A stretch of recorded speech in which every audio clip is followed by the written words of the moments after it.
Hey y'all, welcome to Other Realm Studio. I'm not terribly late this time around. I'm not doing so badly. So let me know in the chat if you're here. Let me know in the chat if the chat is working. It says that it's broadcasting to all three places, but every now and then it doesn't work quite like it ought to.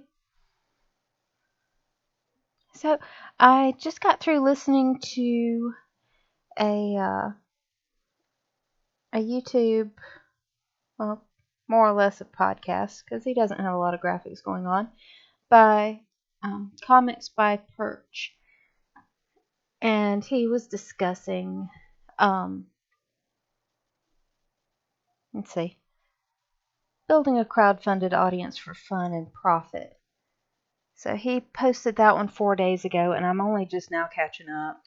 I have so many people that I want to listen to what they have to say and get a lot of perspectives on everything. And this, what he said about crowdfunding is, well, yeah, it's pretty much true.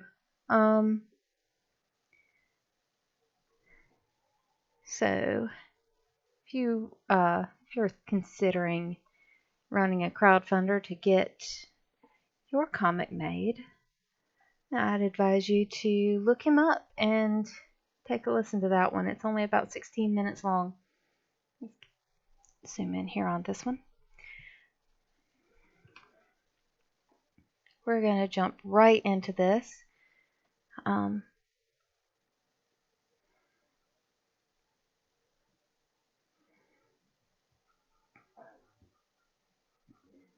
So I like Perch. He's cool. He kind of stays out of the drama and just observes it. Like me. And a lot of what he says is very insightful. Also, he runs a comic shop. He's seeing this on the ground, the effects of the policies and stuff that he comments on. So he's not just making stuff up that sounds plausible. He should know. And his insight's pretty valuable. And also in this one he says that if you're a smaller creator and you don't have the big name, the giant audience to get you to make $250,000 or whatever on your comic book crowdfunder, you can start building that audience on or by pushing a Patreon, or I suppose a similar service. I've heard of Subscribestar and Ko-fi, or is it Ko-fi? It's Ko-fi.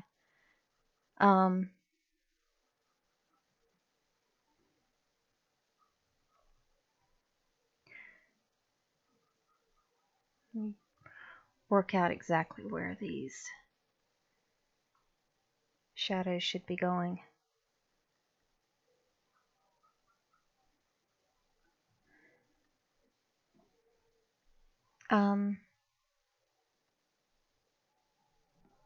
Right, where was I? Oh yeah, so if you don't have a very big audience to guarantee a successful crowdfund, and yet you want to be sure that you get your book out on time, you have to fund a lot of the creation of your book before you try to crowdfund it. Which that's what I did with my book Soulbound. The way I actually funded that one though wasn't through like Patreon or anything. I went to Comic Cons and I made a lot of steampunk goggles and other cosplay accessories, and I did face painting, and I still do all that stuff. I have one lined up for tomorrow that's a little small show for charity too, I believe, at the local comic shop Borderlands in Greenville. So you might want to stop by. Um, yeah, stop by and see me there tomorrow from 10 to 4. I really hope that it doesn't get rained out or anything.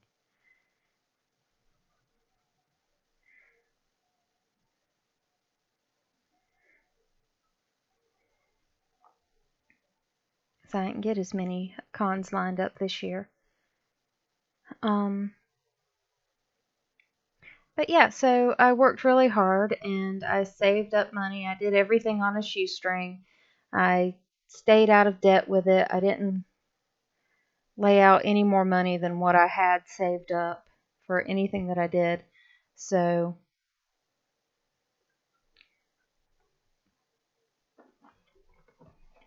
um, my goal was to stay in the black for the whole thing and to turn a profit, enough of a profit so that I could just sock that away every time. And once I had enough, I was able to hire my artist, Mia, who did this beautiful line art on Soulbound. And also, it's not just the fact that her lines look good and her characters look good, but it's also that she's very good at plotting out sequential art. And I really like how she brings all the panels to life. I do try and script with a lot of detail, but she knows that she is free to ignore my instructions if she comes up with a better way to do something. And sometimes she has, and I mean, she's got really good instincts for it too. So I'm really excited to have her back on Soulbound 2 as soon as I can get her funded, or well, the fees for doing the art funded, because I'm not going to ask an artist to work for me for free. That's a lot of people do that. They try and get things for free, and I know sometimes it's really hard, um, especially if you've tried to pay an artist before, and so they start off all enthusiastic and they're going to do this work for you and it's going to be great, and then they flake out on you, and they don't complete the work after you've paid them sometimes. And, I know a few people who've been left in the lurch like that, and it's really no fun at all.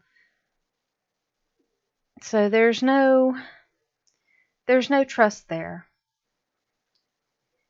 between artists and creators. I mean, creators don't want to put out the money because artists are kind of notorious for flaking out, and artists don't want to do the work because they already know how hard it is to get paid for something, especially something subjective like art.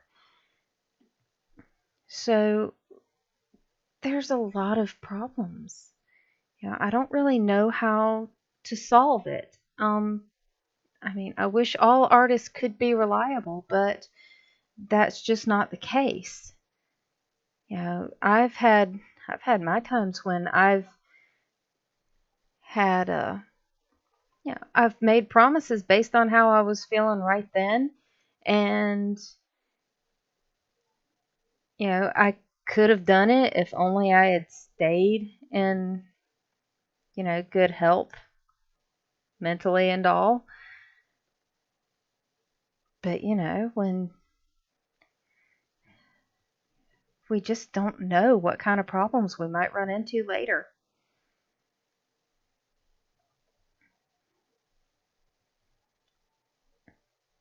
So now that I've known that I can do that now that I know, what life will do to me sometimes, I've taken steps to mitigate it.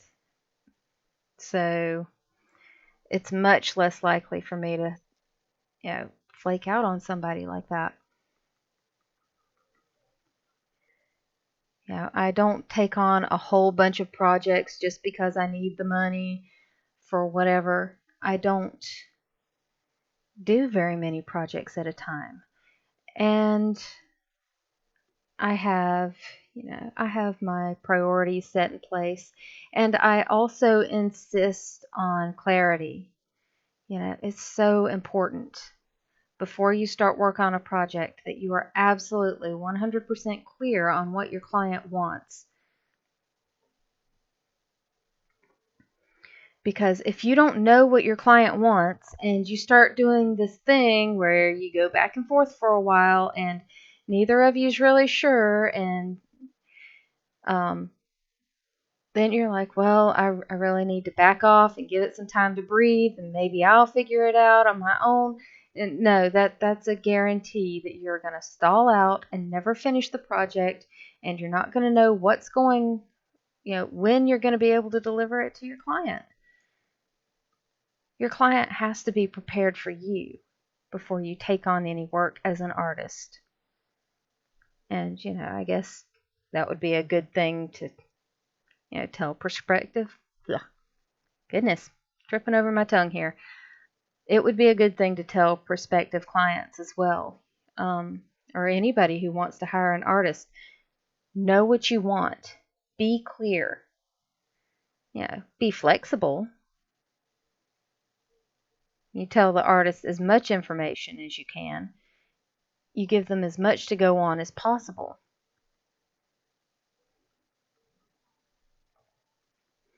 But you have to be clear. They don't know. They're not in your mind.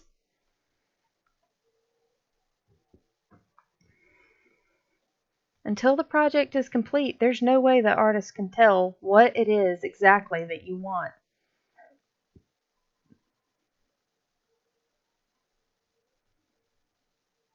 So if you're like, well, I want an artist to do a comic for me. And the artist is like, okay, well, let me take a look at the script and I can give you a quote based on that, which is the smarter thing to do. Don't just tell people how much money you'll take to do it without having an understanding of what they're trying to get you to do. And you're like, well, I don't really have a script. I have, and then they rattle off a bunch of ideas about the character, about the character's childhood, but that's not really part of the book. And oh yeah, I had this idea for a cool scene. Okay, scenes are good. Scenes are good. What leads up to that scene? Oh, I don't. I don't know. I can't write half your comic for you. There's no way. If I tried to take on a project like that, I would flake. I'd get lost. I wouldn't know what you wanted. And all of a sudden, things would start feeling like a risk that if I move forward on it, you won't pay me because I didn't read your mind and do the exact thing that you wanted. But you never told me the exact thing that you wanted.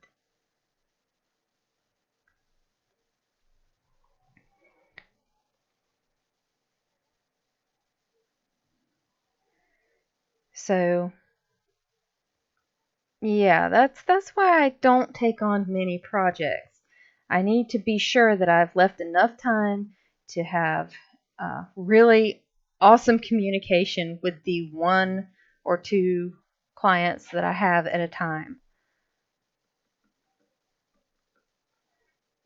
And with once you have the really great communication going on, then it's really easy to knock projects out fast.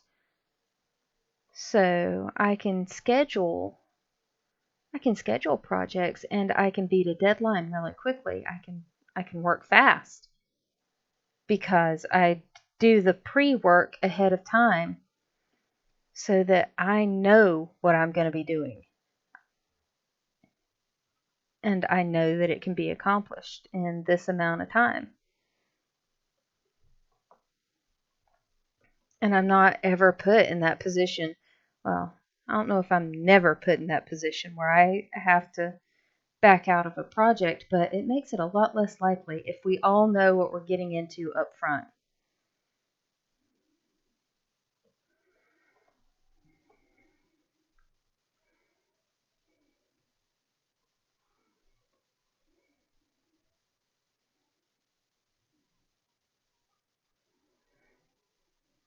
Okay, so I've done these purple shaded, uh, well, all this purple shading right here. I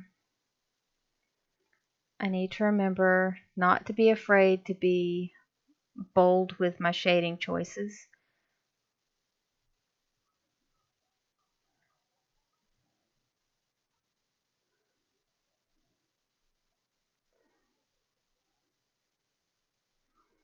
I mean, especially when I get back into coloring for issue 2, which is tentatively titled Escape. I mean, clearly there's going to have to be an escape.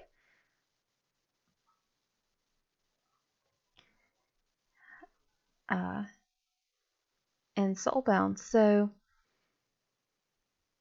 I noticed that with the newsprint, the colors do come out um, not lighter so much, but softer. Like the edges are very soft. There's some, there's a little bit of subtlety that gets lost in the shading as well.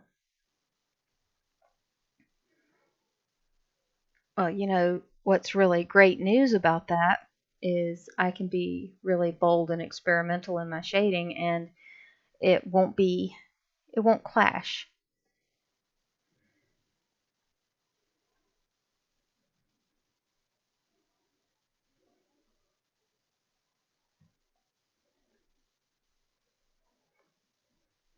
And also, let me scroll up here and do something real quick.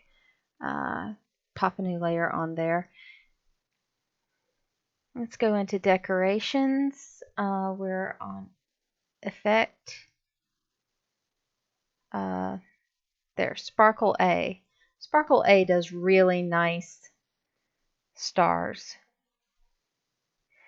Okay, so this is what I had the star set on for most of the scenes. The nighttime scenes in the first part of Soulbound. There's not really a lot of nighttime scenes in the second part. And so, looking at it from here, it looks nice. It's tasteful. It's not,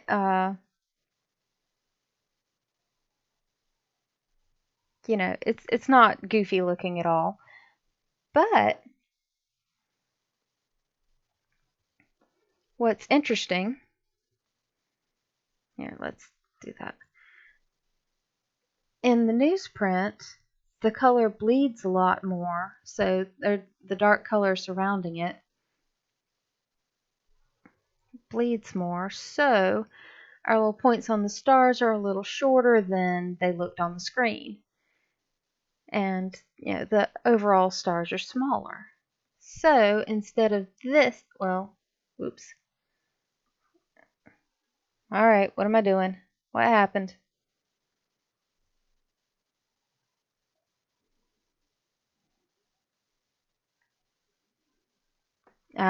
I undid too much. Okay. So instead of this, in order to make the stars bright enough, I'm going to have to up our particle size to, let's see what I start off as, 120.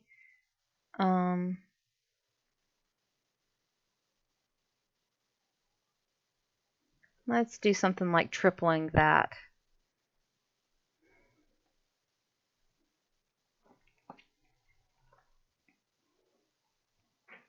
Maybe more. Let's take them all the way up to 400.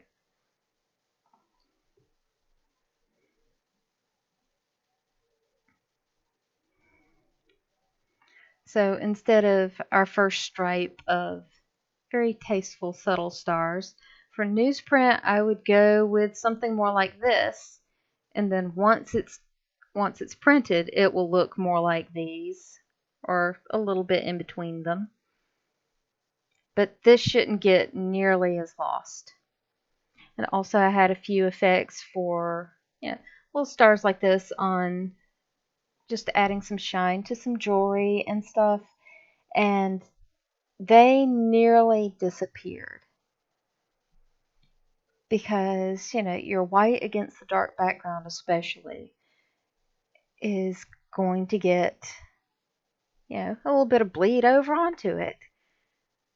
It's not smudgy, but it just doesn't show up. So, in the future, I will remember I can go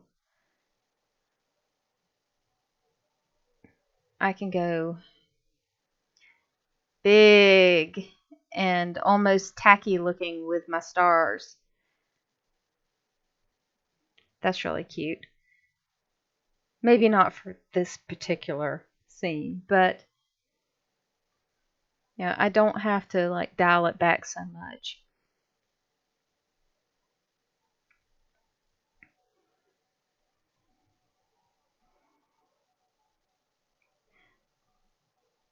So yeah, I'll need to remember next time I do a moonlit scene or a starlit scene that's meant to be on newsprint, I will definitely have to remember. There we go. Alright, so I use the auto select on our navy blue sky back here on a new layer.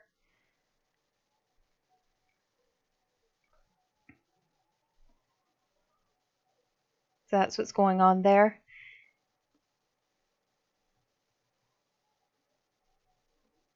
That way I can just spread stars across the sky and they won't, interfere with my mountains and stuff in the foreground. So yeah, next time I do newsprint colors,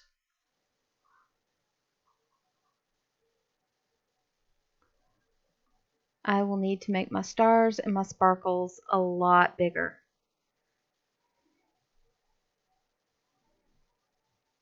Which, that's really nice. I like this spread right here. That works.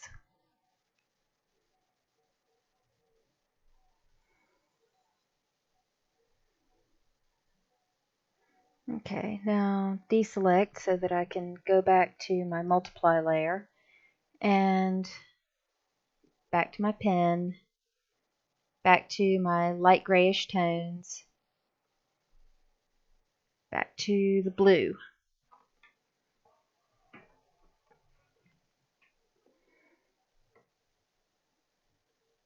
Alright, it's nighttime and there's a very bright moon going on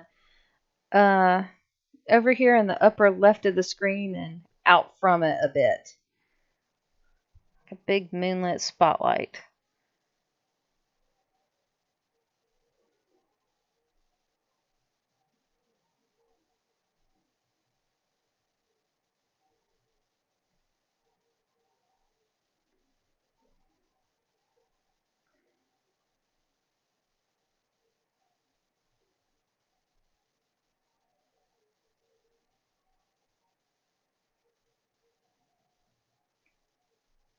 So I just need to remember not to pull back so much. After seeing my work in print, I honestly realized how timid I'd been with it. I really should have dialed it up a notch. Or a notch or 10.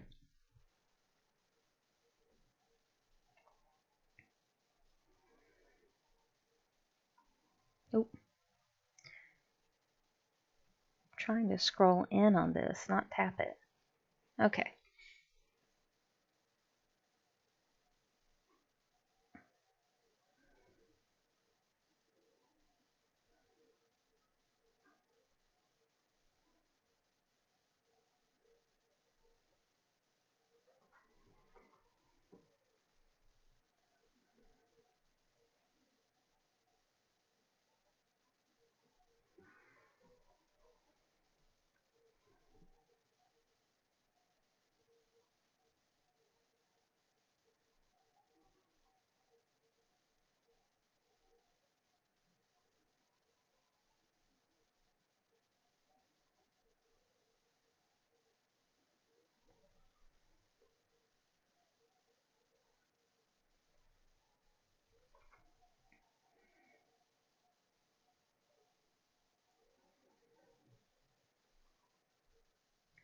So,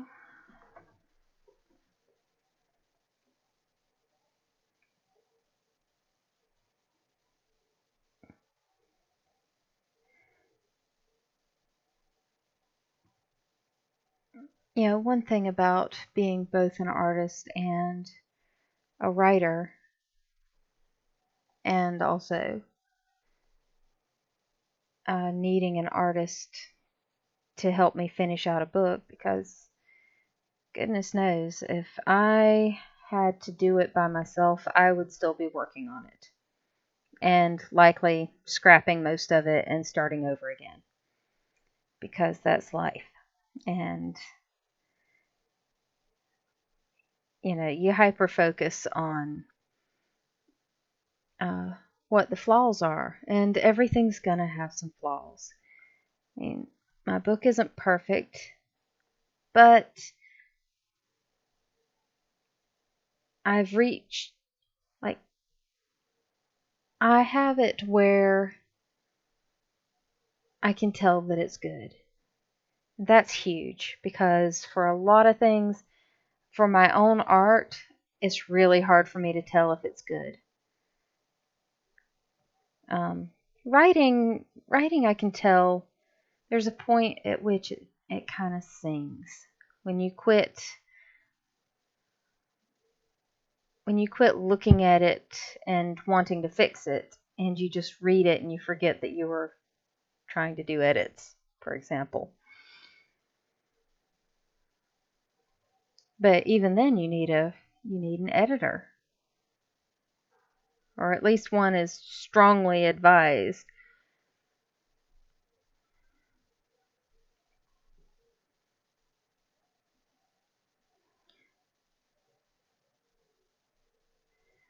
Somebody who's not you, so that when the flaws become invisible to you because you've read it over 1,000 times and your eye just sort of naturally skips over them, you need somebody to, who can see it, who their eye hasn't skipped over it 1,000 times. They don't already know what's meant to be there.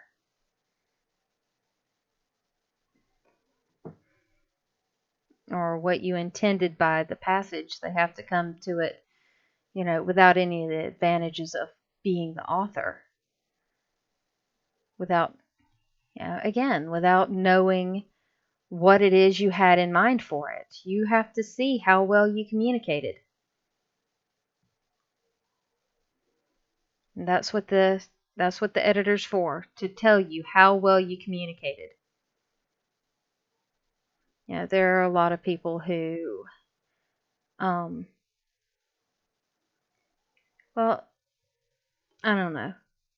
Maybe not a lot of people, but I do know that edits are scary.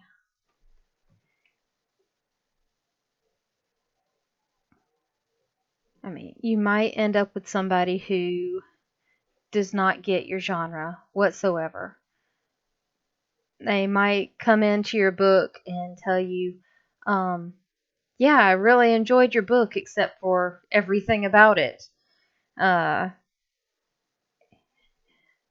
They can just be much better at the genre conventions of something like, well, every editor should have a specialty, really. So they should know, do they specialize in romance? They know those genre conventions inside out. And then they shouldn't be upset with you for writing a science fiction story that doesn't follow the genre conventions of a romance.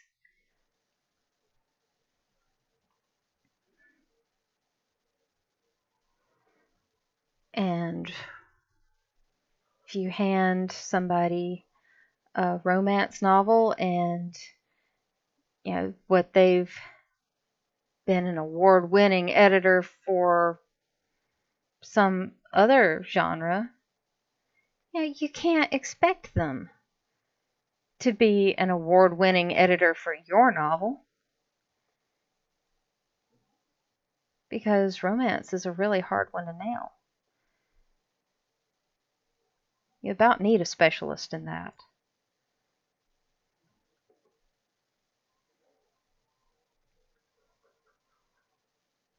And the reason we need genre expectations is because of how difficult it is to communicate with people, to deliver exactly what it is that they want. Uh, I've said before, at least I think I have, I know I've thought it, that writing is the closest thing that we have to, uh, you know, telepathy, or really art, any media really, our storytelling.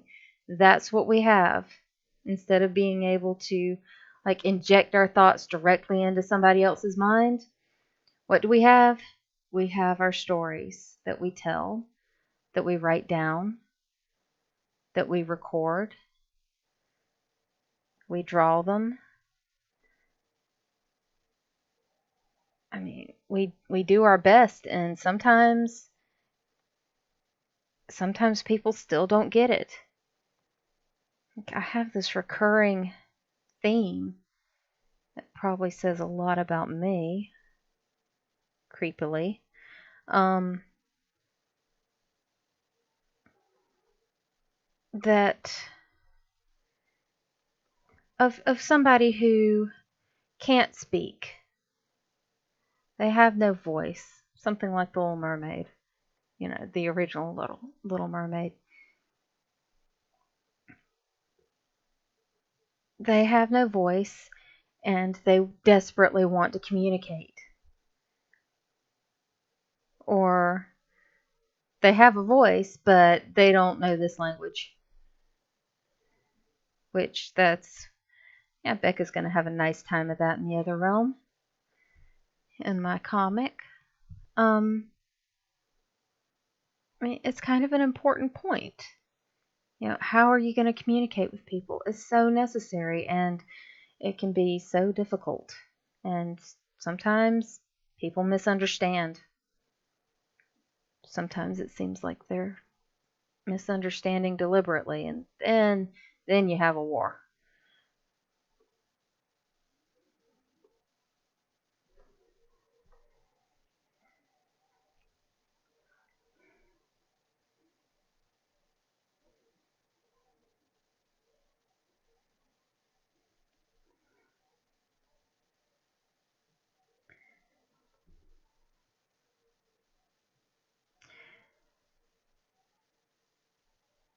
But communication, just communication.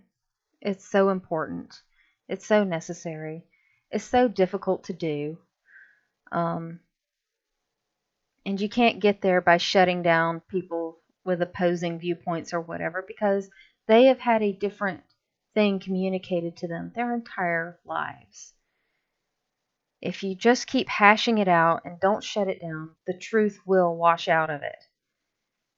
And then we'll all be better off.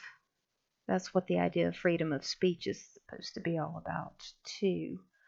But let's not drag the drama onto this one, onto my stream.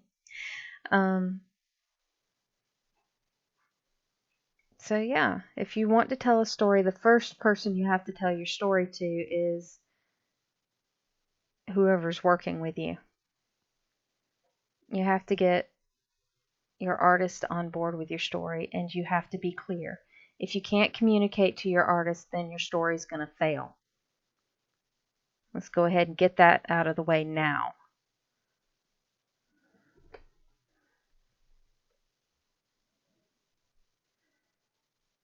I mean, everybody's story is awesome in their head, but if they can't even communicate it to their artist in a way that will not leave their artist overwhelmed and ready to ditch them at the earliest opportunity because they don't know what they're supposed to be doing, then I'm sorry. Your story has not gotten awesome in the realm of the real world yet. And good luck finding an artist to work with you if you don't have your story clear enough to where you can communicate it to your artist in the first place. And that was an unexpected rant. But yeah, that's been on my mind today too. All right, hang on a second. I just need to click off my mic and ring out.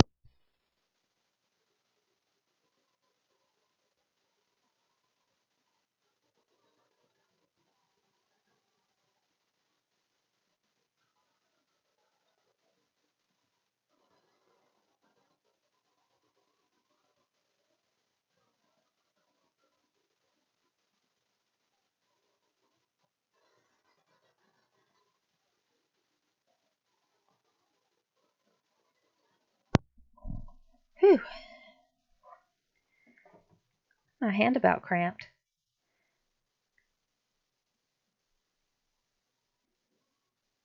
So let's see. First thing you can't take shortcuts on is your communication. You have to have your story written. Now, I mean, I know that's why I haven't been able to take some projects. But if you're an artist and you've flaked out on somebody, I would be interested in hearing, what's the worst thing for you? Like, I know nobody takes on a project intending to bail on it, but it happens so frequently. I'd really love to see some progress made on solving it as a problem. Um,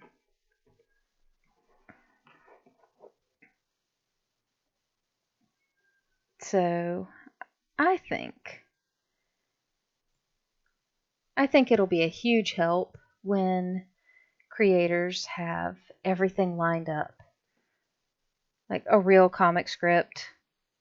I mean, it doesn't have to be formatted very fancy, but you have to know, you have to have given thought to how many panels in the page and what's going to happen in those panels. And you have to go over it and really examine it to see, is it possible for this many actions to take place? Or is that going to need another panel? Um,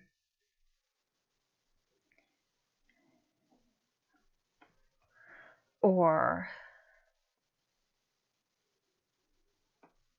what are they going to do? I mean, what is it exactly that you want the artist to do? What are the characteristics of your character, and how precisely are we going to portray those? Is that the best point in the story to portray it? You don't know these things until you've gone through it page by page, either laying it out in your mind or drawing stick figures on paper. Which, stick figures on paper are an excellent idea. Lots of people do storyboarding like that before they start their comic. I would highly recommend that.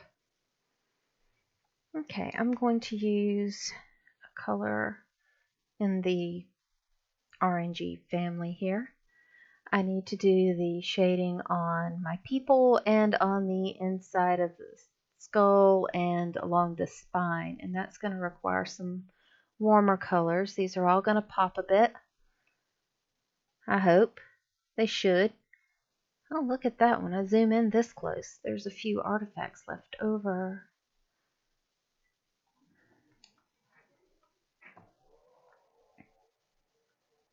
Oh, that was much bigger than an artifact. Oh yeah, because here I had to go very carefully and try not to smudge over my people.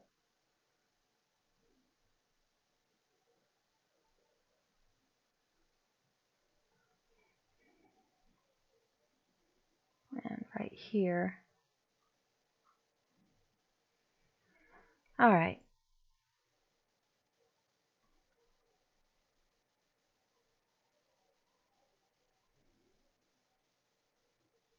Let's go a lot smaller.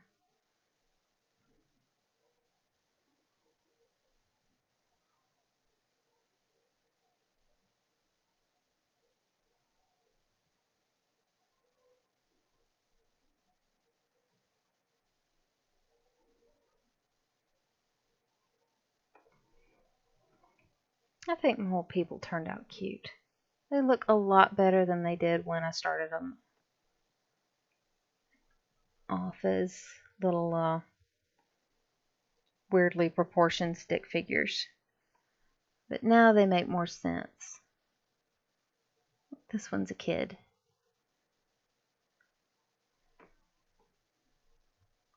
And she's also halfway ready to leave.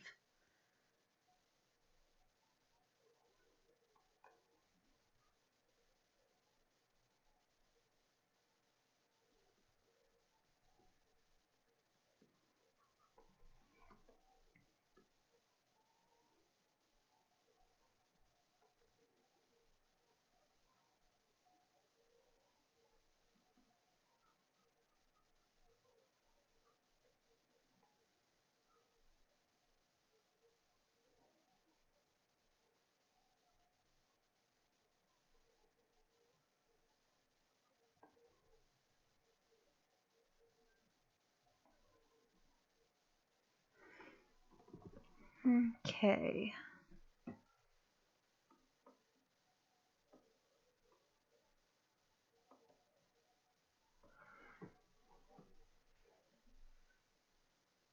So I'm gonna have to go pretty soon. But I'm pretty happy with my progress on this. We're not doing so bad.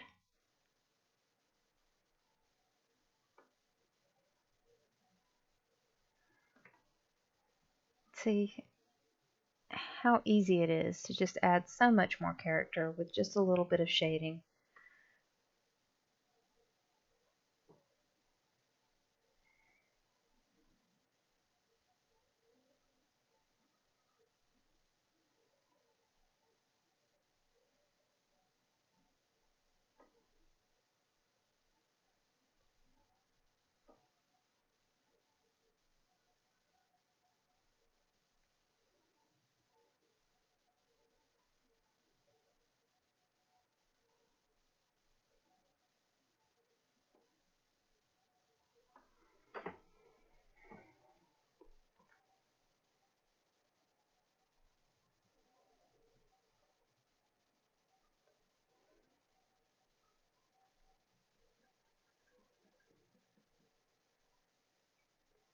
So just trying to keep in mind where the light is, where it's coming from, where it's going to hit, and maybe fudge things just a little bit um, to avoid obscuring the features. There's a place for hyperrealism. Comics is not that place.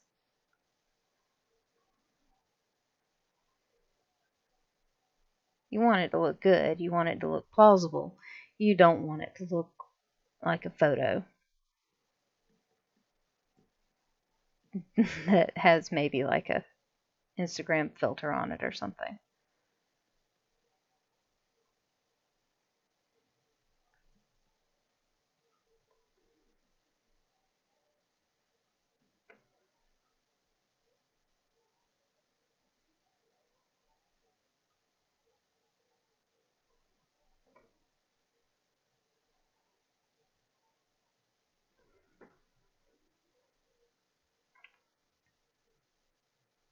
Okay, getting somewhere with this.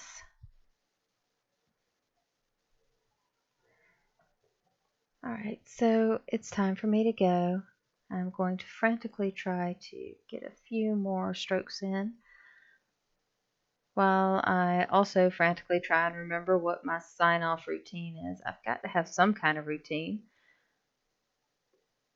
or I start getting rambly and then I start a new rant, and that's not going to get me off. That's not going to get me offline in time to go to bed.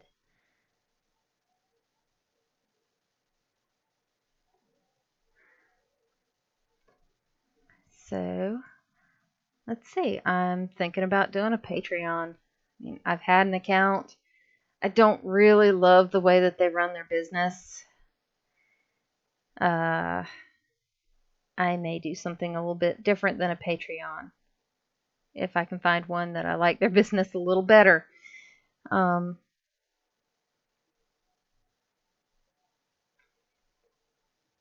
I'll have to see. But, in the meantime, if you want to support me, you can go to www.otherrealmstudio.com and check out what I have for sale. I have some dragon eggs to guard your change. I have some copies of Soulbound issue number 1 available for sale now. I also should have some posters, which I don't believe I have the posters listed. I'll get to that. And I'm also open for commissions. If you go to my website, then you can see where I can be commissioned for various things. You can take a look at my portfolio on the slideshow.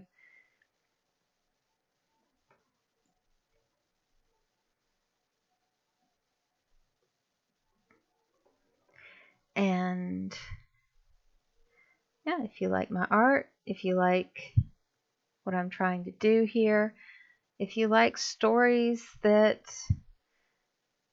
have a lot of myths and legends and fairy tales and portals to get there, then stop on by. Drop me an email or use my contact form. And let me know how you're doing and what you're interested in.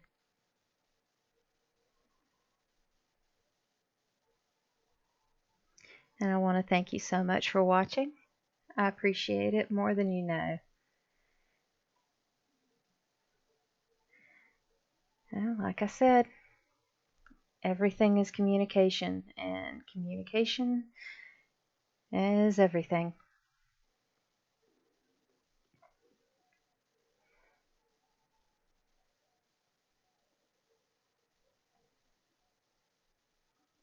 And I appreciate this opportunity to try to communicate with you all.